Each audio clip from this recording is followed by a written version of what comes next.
Well, it's a hot one today, guys. I wish this heat could transfer into the camera, but it doesn't. Anyway, got the rear end. Luna, what are you doing, you ugly dog? That's my wife's dog. So I got the rear gears here. I have everything except I don't have a gear marking compound. So I'm going to try and use some like white lithium grease or something just to test it out. They sell some, but I'm not driving a half hour to go get it.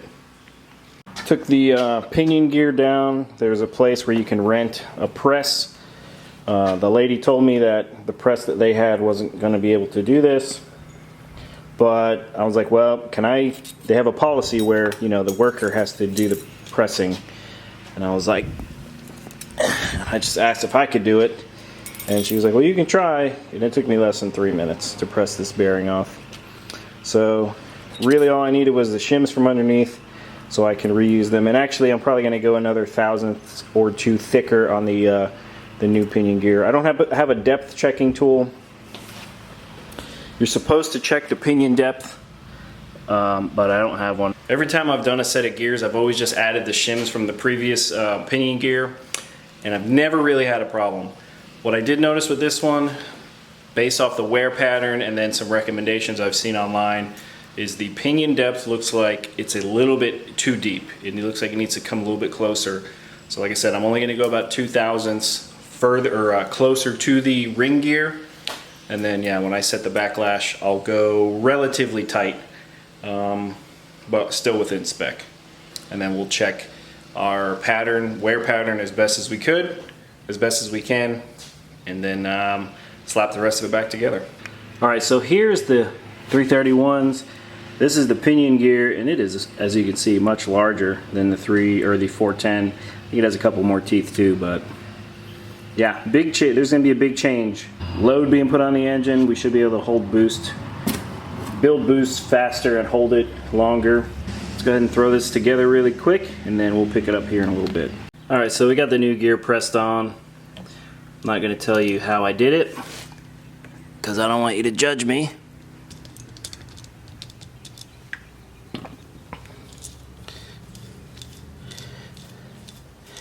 Now she's ready to go in. Also, this bottom gear, or this bottom bearing, should be a press fit. The top bearing, you should be able to slide it on and off by hand. And I can show you really quick. I should be able to show you really quick.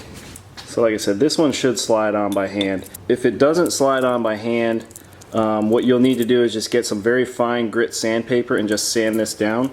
But just make sure the surfaces are clean, and as you can see, it's sliding right down. Okay, so this should be a tight fit, but it shouldn't be so tight where you have to mash that on with a hammer. Okay, this one's a press fit. You're going to need to press this one on.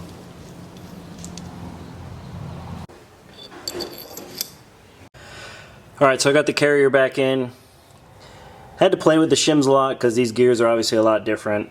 And then I had some white grease laying around, so I checked the pattern, the wear pattern. Before we were concentrated mainly on the heel on both sides. Now we're on the toe, towards the toe for one side, and then towards the heel on the other. Everything looks pretty good to go.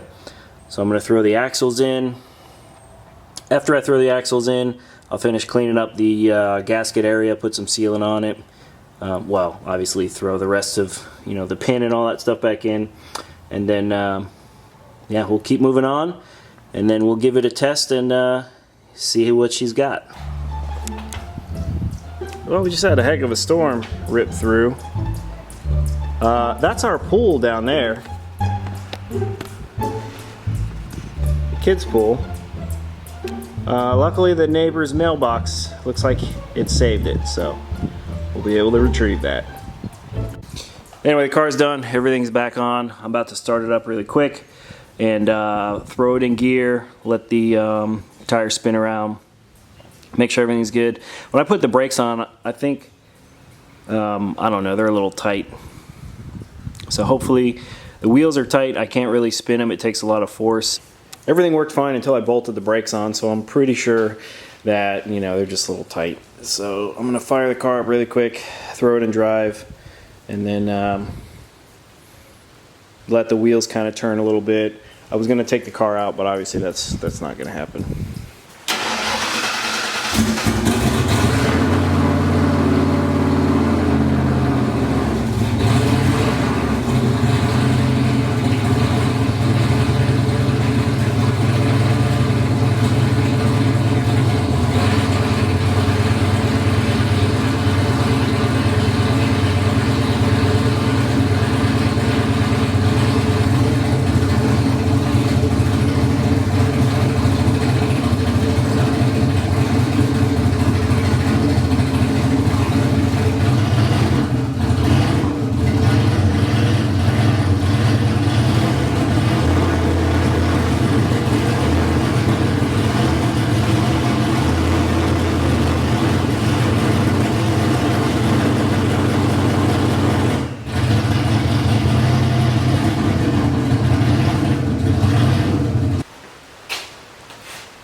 All right, so as you can see, the car is back apart.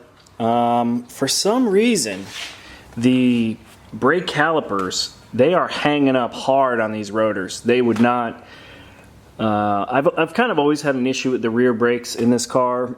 Either they were not working or now they won't compress. And I know this style rotor or caliper is one that you have to twist in, I think, but trying to twist it in, trying to push it in with a you know, C-clamp, which I don't think you're supposed to do. Basically nothing works. These things are seized up.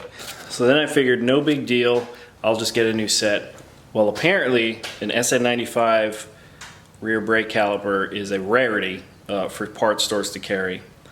I found 2 rear brake calipers at an AutoZone close by, and they were like the only store within like 100 miles that had these things. So luckily, I was able to get them. I'm going to throw them on really quick, and that should be good to start testing the car, driving it around right after that. Hold it. All right, guys, so mission success. These new calipers work great. I got all the brakes bleeded. I got all the brakes bled, would be the correct terminology. And then the wheels, the tire spin, the axle spin perfectly fine now. It's really weird how those axles had such, those brake calipers had such an issue once I redid the axles. I mean, I did them last time and I didn't have any issue, but for some reason this time they were just seized up tight. So I just need to throw the tires on. We'll go ahead, fire it up, take it for a ride, and fingers crossed, guys, everything's good. Put some miles on them, and then let it develop a wear pattern, and then we will get out there and be racing tomorrow.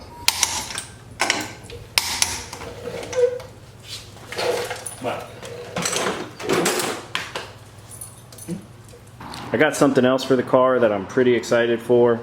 So this breather is just like whatever cheap stuff from O'Reilly's or Advance Auto or whatever, one of those typical stores. And what I went ahead and did is I ordered the what is it, S&B filter that screws in. Still gonna put the t-shirt around the bottom, but instead of just the cheap, it was just a very cheap push-in style filter. Now we can actually screw it in and it'll stay there.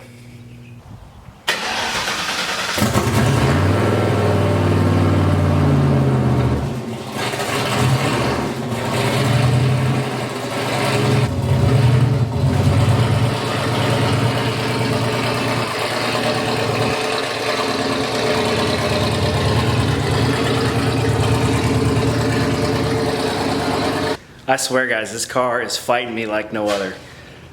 So I start the car, I back it out, and the O2 sensor is reading, the wideband's reading 35.6, which basically the O2 sensor is shot on this car. I know when it's bad, it'll just read 35.6 at all times. I'm gonna run to the parts store, see if they have something. If not, try and overnight a sensor.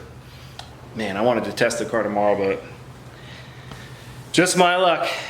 All right, let me pull it out really quick. Maybe it's just dirty. If I clean it off, it'll work.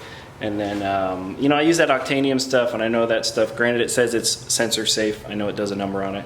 All right, let me show you what I'm dealing with here so you don't think I'm crazy. Oh, I gotta turn the power on.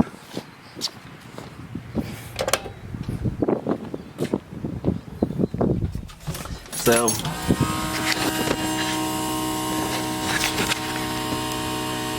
if you look in the top left-hand corner, when I crank it, it might actually show some AFR, but then as it starts up, it'll just read 35.6 the whole time.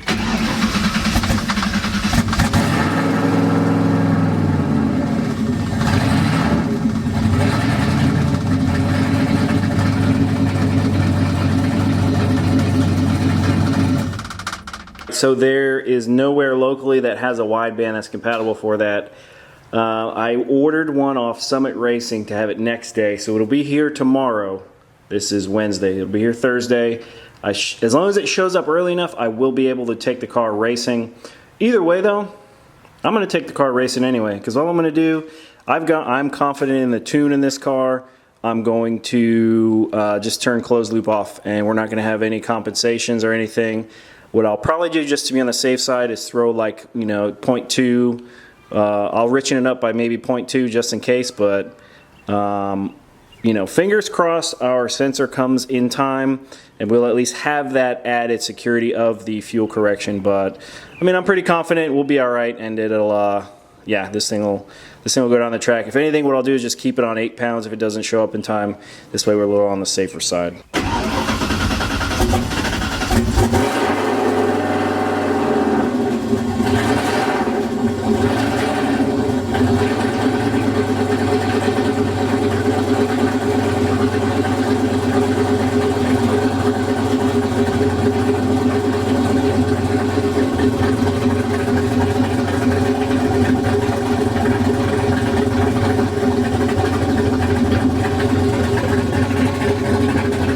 So closed loop is off now. We're just running off what we've got inside that table.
So we got lucky and we got our wideband sensor. It showed up here right on time, enough time for me to install it really quick, test it, and then get the car loaded up, and then we can head down to Galot Motorsports Park. So let me do that really quick. We'll make sure it's working, we'll get loaded up, and then we'll get some testing done and get ready to hop on the road tomorrow to head out to Ford Takeover.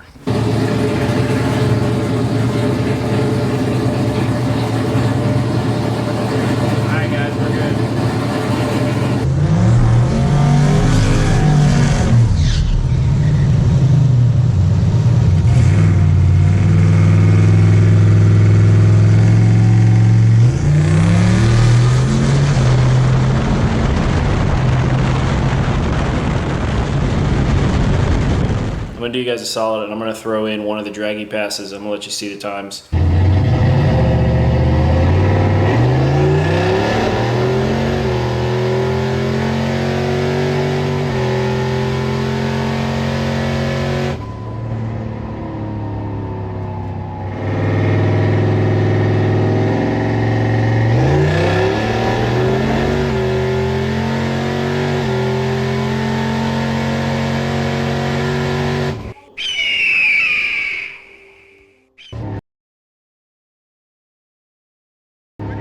Alright guys, so we got the car back from Galot Motorsports Park. The car ran good. All you guys talking about the car will run faster on 331s. I'm going to tell you it didn't run any faster really. Granted, I did go personal best, but it wasn't this massive significant difference that everyone thinks it is. I'm going to say I ran just as fast on 410s as I did on 331s. But we got the car dialed in. The car builds boost about at the same rate, but because of the taller gear, it's able to maintain it the whole way. So our mile an hour picked up, but like I said, you know, for those that are like, man, those 410s are killing you. No, they're not.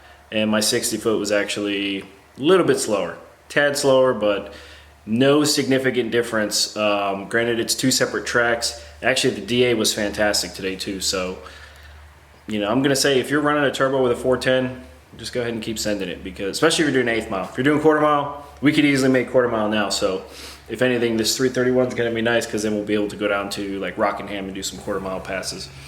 But car ran good. It was with the car turned down a little. I'm pushing a little bit of water out of the overflow.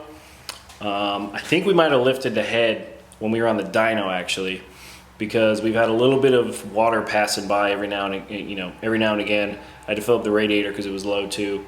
But we are still going to go out there, at least race Brutal one time. I'd like to make more than one pass, but I'm like 90% positive that we lifted the head, and as we get in the upper RPM with some boost, I feel like we're getting some blow by into the coolant system. Anyway guys, that's going to be it for this one. I got the car loaded up. We're ready to go tomorrow. We're going to be on the road when you guys see this. So thanks for watching. We'll see you out there at Ford Takeover. If you're not there, we'll see you on the next video back here right when we get back. So take care guys. We'll see you later.